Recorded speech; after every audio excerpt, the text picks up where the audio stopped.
पंजाब कृषकों आह्वान क्रमे अनुभूत है देशव्यापी धर्मघट। बालेश्वर में शांति श्रृंखला सह पालित है 4 घंटिया भारत बंद। केंद्र सरकार नूतन कृषि आईन को विरोध करी पंजाब कृषकों ठारू आरंभ होइतिबा आंदोलन समग्र देश को व्यापी लक्ष्य करा जायछि। 2 सप्ताह धरी दिल्ली रे अटकी रहितिबा आंदोलनरत पंजाब कृषकों आह्वान क्रमे समग्र देश में सोमवार दिन 4 घंटिया प्रतीक धर्मघट बा भारत बंद अनुष्ठित हो जायछि। दिन प्राय 11 टारू एही धर्मघट आरंभ होई अपराह्न 3टा पर्यंत चलीथिला।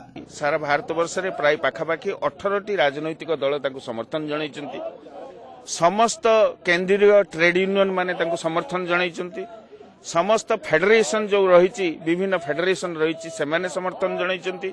बैंक कर्मचारी संघ, LIC GIC कर्मचारी संघ एवं कोऑपरेटिव कर्मचारी संघ, पोस्ट ऑफिस कर्मचारी संघ, डिफेन्स कर्मचारी संघ ए समस्ते समर्थन जणाइछन्ति। व्यापक भाव में समर्थन वर्तमान सारा भारत वर्ष रे ए बंद प्रति आसीछि।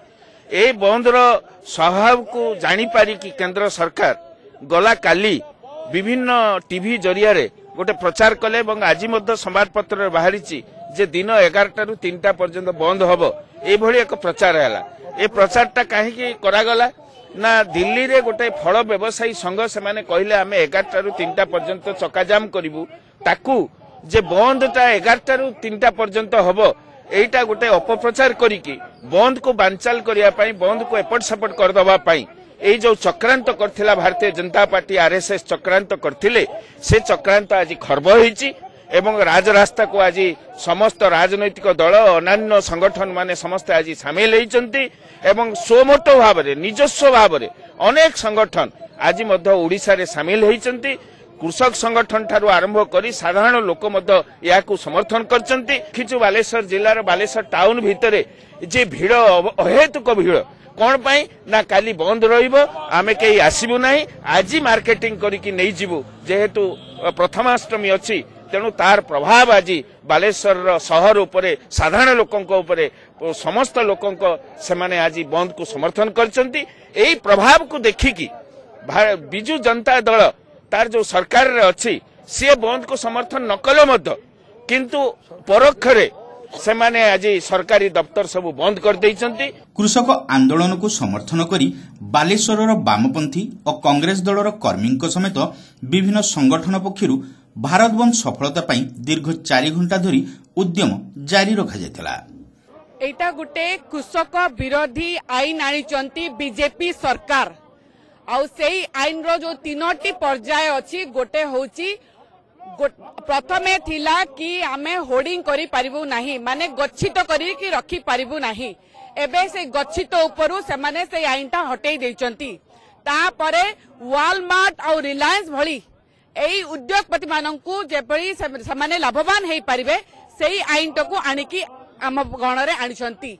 आउ जोटा मिनिमम सपोर्ट प्राइस हुए MSP कहंती ताकू सर्वनिम्न मूल्य तार मध्य से कोनोसी गोटे राशि को स्थिर करी नाहंती जहाँ आउ जो गुडी अत्यावश्यक पनीपरिबा कोंतु औषध कंतु खाद्य कंतु सेगुडी मध्य होर्डिंग सेमती हेई परिबनी सेगुडी जेमते MSP हेई परिबो रिटेल प्राइस रो गोटे रही परिबो सेगुडी को से सब किछि हटेई देइचंती जहाँ द्वारा कि केवल रिलायंस वॉलमार्ट भली उद्योगपति माने ही लाभवान हेई परिबे आउ जो माने कृषक गरीब से माने गरीबरू गरीब होई जिवे आउ जो माने धनी धनीर धनी आउरी बेसी से धनी हेई जिवे।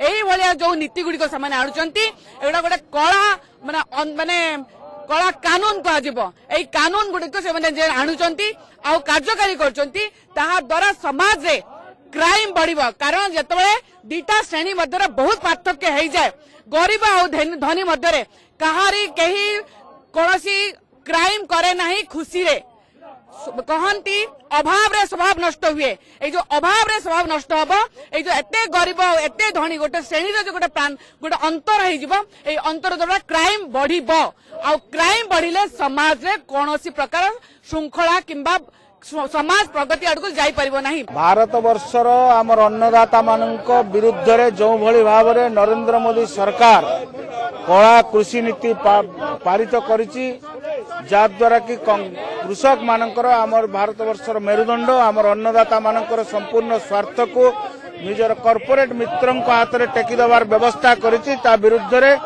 ଆଜି ସଂଯୁକ୍ତ କୃଷକ ମୋର୍ଚ୍ଚାର ଏ ଭାରତ ବନ୍ଦ ଡାକରାକୁ କଂଗ୍ରେସ ସହିତ ବିଭିନ୍ନ ଦଳ ରାଜନୈତିକ ଦଳ ସମର୍ଥନ ଦେଇଛନ୍ତି। ସେହି ପରିପ୍ରେକ୍ଷୀରେ ବାଲେଶ୍ୱରରେ ମଧ୍ୟ ଆଜି ବନ୍ଦ ପାଳନ କରାଯାଇଛି ଏବଂ ଏ ବନ୍ଦ ସମ୍ପୂର୍ଣ୍ଣ ସଫଳ ହୋଇଛି। ତେବେ ଧର୍ମଘଟକୁ ଦୃଷ୍ଟିରେ ରଖି ରାଜ୍ୟ ସରକାର ପ୍ରଥମାଷ୍ଟମୀ ପାଇଁ ଛୁଟି ଘୋଷଣା କରିବା ଫଳରେ ସମସ୍ତ ସରକାରୀ କାର୍ଯ୍ୟାଳୟ ବନ୍ଦ ରହିଥିଲା। ଅନ୍ୟପକ୍ଷରେ ବାଲେଶ୍ୱର ସହରର ଅଧିକାଂଶ ଦୋକାନ ବଜାର ବନ୍ଦ ରହିଥିବା ଦେଖିବାକୁ ମିଳିଥିଲା। ଯେଉଁଠି କାଁ ଭାଁ ଦୋକାନ ଖୋଲାଯାଇଥିଲା ତାହାକୁ ଆନ୍ଦୋଳନକାରୀମାନେ ପିକେଟିଂ କରି ବନ୍ଦ କରାଉଥିଲେ। ବନ୍ଦରେ ଆମ ଓଡ଼ିଶାରେ ଏବଂ ବାଲେଶ୍ୱରରେ ସିପିଆଇ, ସିପିଆଇଏମ୍, ଜାତୀୟ କଂଗ୍ରେସ ଏବଂ ଫରୱାର୍ଡ ବ୍ଲକ ରାଜନୈତିକ ଦଳ ଭାବରେ ସାମିଲ ହୋଇଛନ୍ତି ଏବଂ ତା ଛଡ଼ା ଯେଉଁ ଶ୍ରମିକ ସଂଗଠନ ମାନେ ଅଛନ୍ତି ସେଣ୍ଟ୍ରାଲ ଟ୍ରେଡ୍ ୟୁନିୟନ ମାନେ ଏଆଇଟିୟୁସି, ଏଚ୍ଏମ୍ଏସ୍, ଆଇଏନ୍ଟିୟୁସି, ସିଆଇଟିୟୁ ଏ ସମସ୍ତେ ଏଥିରେ ସାମିଲ ହୋଇଛନ୍ତି। ଯୁବ ଛାତ୍ର ସଂଗଠନ ମାନେ ସାମିଲ ହୋଇଛନ୍ତି, ମହିଳା ସଂଗଠନ ମାନେ ସାମିଲ ହୋଇଛନ୍ତି ଏବଂ ବିଶେଷ କରି କୃଷକ ଯେଉଁ ସଂଗଠନ ମାନେ ଅଛନ୍ତି ସେମାନେ ୟାର ପୂର୍ବ ଭାଗରେ ଅଛନ୍ତି ଏବଂ ଏ ଆନ୍ଦୋଳନ ନିଶ୍ଚିତ ଭାବରେ ସଫଳ ହେବ। କାରଣ ଏ ଯେଉଁ ବନ୍ଦର ପଛରେ ଯେଉଁ କଳା କୃଷି ଆଇନ ସରକାର ପ୍ରଣୟନ କରିଛନ୍ତି ସେଥିରେ କେବଳ କୃଷକମାନେ ପ୍ରଭାବିତ ହେବେ ନାହିଁ, ତା ସହିତ ଯେଉଁ 130 କୋଟି ଅଛନ୍ତି ଖାଉଟି ସେମାନେ ମଧ୍ୟ ପ୍ରଭାବିତ ହେବେ। ତେବେ କୋର୍ଟ କଚେରୀ ବନ୍ଦ ରହିଥିଲା। ବିଭିନ୍ନ ବ୍ୟାଙ୍କ ଖୋଲାଯିବାକୁ ଚେଷ୍ଟା କରାଯାଇଥିଲେ ବି ଆନ୍ଦୋଳନକାରୀଙ୍କ ବିକ୍ଷୋଭ ଓ ପିକେଟିଂ ପାଇଁ ତାହା ବି ବନ୍ଦ ହୋଇଯାଇଥିଲା। ବିଭିନ୍ନ ସ୍ଥାନରେ ହୋଇଥିବା ବିକ୍ଷୋଭରେ କଂଗ୍ରେସ ଓ ବାମପନ୍ଥୀ ନେତାମାନେ ଯୋଗଦେଇ କେନ୍ଦ୍ର ସରକାରଙ୍କ କୃଷକ ମାରଣ ନୀତିକୁ ତୀବ୍ର ସମାଲୋଚନା କରିଥିଲେ। ଅନ୍ୟାନ୍ୟ ସେକ୍ଟର ଭଳି କୃଷି କ୍ଷେତ୍ରକୁ କର୍ପୋରେଟ ହାତକୁ ଟେକି ଦେବା ପାଇଁ କେନ୍ଦ୍ର ସରକାର କରିଥିବା ନୂତନ କୃଷି ଆଇନ ପ୍ରଣୟନ କରିଥିବା ସେମାନେ ମତ ପ୍ରକାଶ କରିଥିଲେ। ଆଜିକି ଦୀର୍ଘ 12 ଦିନ ଧରି ସାରା ଉତ୍ତର ଭାରତର ବିଭିନ୍ନ ଅଞ୍ଚଳରୁ ଚାଷୀମାନେ ଆସିକି ଦିଲ୍ଲୀରେ ଡେରା ପକାଇଛନ୍ତି, ଆନ୍ଦୋଳନ ଜାରି ରଖିଛନ୍ତି। ମୁଖ୍ୟ ଦାବି ହେଉଛି ଯେଉଁ କେନ୍ଦ୍ର ସରକାର ଏହି ଭିତରେ ଯେଉଁ 2ଟି କୃଷି ଆଇନ କରିଛନ୍ତି, ଗୋଟେ ହେଉଛି କଣ୍ଟ୍ରାକ୍ଟ ଫାର୍ମିଂ ଆଇନ ଆଉ ଗୋଟେ ହେଉଛି ବିକ୍ରି ବଟା ସମ୍ପର୍କୀୟ। ଏ ସମ୍ପର୍କରେ ଆଇନ ଯୋଉଟା ଆସିଛି ଏହା ସମ୍ପୂର୍ଣ୍ଣ ଭାବରେ ଚାଷୀ ବିରୋଧୀ ଏବଂ ଜନ ବିରୋଧୀ। ତା ସହିତ ଯେଉଁ ତୃତୀୟ ଆଇନଟା ଆଣିଛନ୍ତି ଯାହାକି ଅତ୍ୟାବଶ୍ୟକ ସାମଗ୍ରୀ ଆଇନ 1955କୁ ସଂଶୋଧନ କରି ସଂଶୋଧିତ 2020 ଆଇନ କରିଛନ୍ତି, ଯେଉଁଥିରେ କି ସରକାର ତାଙ୍କ ନିଜ କର୍ତ୍ତୃତ୍ୱରୁ ସମସ୍ତ ଖାଦ୍ୟ ସାମଗ୍ରୀର ବ୍ୟବସାୟ ସମସ୍ତ ଛାଡ଼ିଦେଲେ କଳାବଜାରୀମାନଙ୍କ ଉପରେ। ତେଣୁ ସେ ଆଇନ ପ୍ରତ୍ୟାହାର ସହିତ ଯେଉଁ ନୂତନ ଭାବରେ ଯେଉଁ ବିଦ୍ୟୁତ ବିଲ୍ ଆଣୁଛନ୍ତି, ଯେଉଁ ବିଲ୍ରେ ଘରୋଇକରଣ କରିବେ ଏବଂ ଏ ସମସ୍ତର ଦେୟ ବଢ଼ି ଚାଲିବ, ତାକୁ ବିରୋଧ କରି ଆଜି ସାରା ଭାରତବର୍ଷରେ ଭାରତ ବନ୍ଦର ଡାକରା ଯାଇଛି। ଏଠି ମଧ୍ୟ ଭାରତ ବନ୍ଦ ଡାକରା ଯାଇଛି। ୟାକୁ Congress, CPI, CPM, forward block ସମେତ ସମସ୍ତ ଟ୍ରେଡ୍ ୟୁନିୟନ ମାନେ ମଧ୍ୟ ସମର୍ଥନ କରିଛନ୍ତି ଏବଂ ବାଲେଶ୍ୱରରେ ବନ୍ଦ ସମ୍ପୂର୍ଣ୍ଣ ଭାବରେ। ତୁରନ୍ତ ଏହି ଆଇନକୁ ସରକାର ପ୍ରତ୍ୟାହାର ନ କଲେ ଆଗାମୀ ଦିନରେ ଆନ୍ଦୋଳନ ଆହୁରି ଜୋରଦାର ହେବ ବୋଲି ଆନ୍ଦୋଳନକାରୀମାନେ ଚେତାବନୀ ଦେଇଥିଲେ। ଭାରତବର୍ଷର କୃଷକ, ଶ୍ରମିକ ଏବଂ ଜନସାଧାରଣଙ୍କର ଗରିବ ଲୋକଙ୍କର ଯେଉଁ ସରକାର କେନ୍ଦ୍ର ସରକାର ଶ୍ରମିକ ମାରଣା ନୀତି କୃଷକମାନଙ୍କୁ ଶେଷ କରିବା ପାଇଁ, ଗରିବ ଲୋକଙ୍କୁ ଶେଷ କରିବା ପାଇଁ ଯେ ମୋଦି ସରକାର ଯେଉଁ ଆରମ୍ଭ କରିଛନ୍ତି କାର୍ଯ୍ୟକ୍ରମ, ତାକୁ ବିରୋଧ କରିବା ପାଇଁ ଭାରତବର୍ଷର ସମସ୍ତ କୃଷକ, ଶ୍ରମିକ, ଜନସାଧାରଣ, ଗରିବ ଖଟିକିଆ ଏକ ହୋଇଛନ୍ତି। କାହିଁକିନା ଜନବିରୋଧୀ ଯେଉଁ ନୀତି ଶ୍ରମିକ ମାନଙ୍କୁ ସବୁ ଇଣ୍ଡଷ୍ଟ୍ରି ବନ୍ଦ ହେବା ଉପରେ ବସୁଛନ୍ତି, ମୋଦି ସରକାର କୌଣସି କାମ କରୁନାହାନ୍ତି। ତେଣୁ ଆମେ ସଚେତନ ନାଗରିକ ବାଲେଶ୍ୱରର କୃଷକ, ଶ୍ରମିକ, ଜନସାଧାରଣ ଏକ ହେଇ ये सरकार को मोदी सरकार को हटई दिज्व से विरुद्ध समस्त एकता रही आज का आंदोलन ये अच्छी जेहेतु जे गरीब लोक श्रेणी लोक आज का दिन में खावाई पाऊना एमती अवस्था अच्छी बालेश्वर सबू शिल्पानुष्ठान बंद हो चलती आज जो आंदोलन होती मोदी सरकार हटाई ये आंदोलन तेबे बालेश्वर में सेमिति दृढ़ कृषक संगठन नथिले भी अन्यान्य श्रमिक संगठन और अन्य वर्गर नेतांक समर्थन देखि साधारण लोके दुकान बजार न खोली बंद कर देथिले। शहर रास्ता छोटमोट जानवाहन चलुथिले मध्य बस, ट्रक, ट्रेकर और ऑटो प्रभृति चलाचल हेउनथिबा लक्ष्य करा जायतिला। बालेश्वर श्रमिक संगठन समन्वय समितिर आनुकूल्य जिले में होइथिबा बंद पालन को विभिन्न दलर राजनेता और विभिन्न संगठनर कर्मकर्ता एवं सदस्य माने परिचालना करथिले। ଶାନ୍ତି ଶୃଙ୍ଖଳା ରକ୍ଷା ପାଇଁ ଜିଲ୍ଲା ପୋଲିସ ପକ୍ଷରୁ ବ୍ୟାପକ ବ୍ୟବସ୍ଥା ଗ୍ରହଣ କରାଯାଇଥିଲା।